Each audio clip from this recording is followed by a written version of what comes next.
میرا سوال ہے کہ ہندو اور کچھ سکھ مردے جلا دیتے ہیں اپنے، ٹھیک ہے، یہ رواج کہاں سے، کیا یہ جائز ہے؟ لوگوں کو جلانا جو ہے اس کا قرآن کریم سے تو نہیں کوئی ثبوت ملتا، لیکن احادیث میں یہ ذکر آتا ہے کہ کئی لوگ اپنے آپ کو جلا دیتے تھے، یہ جلانے کی نصیحت کر کے کب یہ کرتے تاکہ ان کی خاک بخیر دی جائے. تو جلنے کا ذکر تو ملتا ہے مردوں کے تعلق میں، مگر مذہبی دستور کے طور پر قرآن اور حدیث میں اس کا کوئی ذکر نہیں ہے.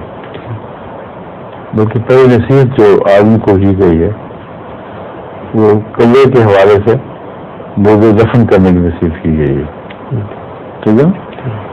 اور اسی لیے جتنے جو بڑے تین مذاہب ہیں، ایک یہودیت، ایک عیسائیت اور ایک اسلام، ان تینوں میں تدفین کا رواج تھا. جلنے کے متعلق ہمیں صرف ہندوستان میں یہ بات ملتی ہے. اس کی وجہ یہ ہے کہ غالباً وباؤں سے روک تھام کے لیے اور کسی خاص زمانے میں ممکن ہے بہت بڑی آفت پڑی ہو تو انہوں نے جلانا شروع کر دی مردے. لیکن یہ میرا خیال ہے تاریخی طور پر کسی کوئی ہمارا میرے ذہن میں نہیں ہے کہ ہندو اپنی لاشوں کو جلاتے ہوں. گیتا کا میں نے مطالعہ کیا ہے، اس میں کہیں مردے جلانے کی کوئی تعلیم نہیں.